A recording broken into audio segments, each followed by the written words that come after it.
ഫാദേഴ്സൊക്കെ? എന്റെ പപ്പയാണെങ്കിൽ ട്രെയിനിലെ ജോലിക്കാരനായിരുന്നേ. ട്രെയിൻ ഓട്ടിക്ക് വന്നു? അല്ല, ട്രെയിനുള്ള ആൾക്കാരെ ഓടിക്കുമായിരുന്നു. ഇങ്ങനെ അറിയപ്പെടുന്ന ഒരു പോക്കറ്റ് അടിക്കാരനായിരുന്നു എന്റെ അച്ഛൻ. അച്ഛന്റെ കാര്യം ഓർക്കുമ്പോ എനിക്ക് ഭയങ്കര ബഹുമാനം. അച്ഛനാണ് നാട്ടിൽ അറിയപ്പെടുന്ന ഒരാളായതുകൊണ്ടേ. അങ്ങനെ ഒരു ദിവസം ട്രെയിനില് അച്ഛൻ എറണാകുളത്ത് നിന്ന് ഇങ്ങനെ പോക്കറ്റ് അടിച്ച്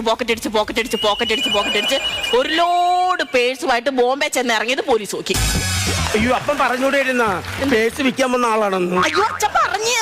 അപ്പൊ അതിലൊരു പോലീസുകാരൻ പേഴ്സ് വാങ്ങിച്ച് തുറന്നു നോക്കിയപ്പോഴേ ഐഡന്റിറ്റി കാർഡും കാശും ഉൾപ്പെടെ ആണോടാ നീ വിൽക്കുന്നതെന്ന് ചോദിച്ചോണ്ട് ഇടിയോടിടി.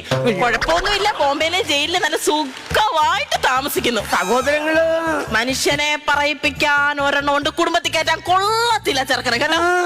കോഴി മോഷണം, റബ്ബർ ഷീറ്റ് മോഷണം, അങ്ങനെ ചെറിയ ചെറിയ കാര്യങ്ങള് നാട്ടുകാർക്ക് പിടിയും കൊടുക്കും, അടിയും മേടിക്കും. അയ്യോ, വിലയില്ലാത്ത കാര്യങ്ങൾ. കല്യാണം നോക്കുന്നുണ്ട്. ഒന്നും കേട്ടറിഞ്ഞ് വന്നില്ല. അറിവ് വല്ല പെണ്ണുങ്ങളും ഉണ്ടോ?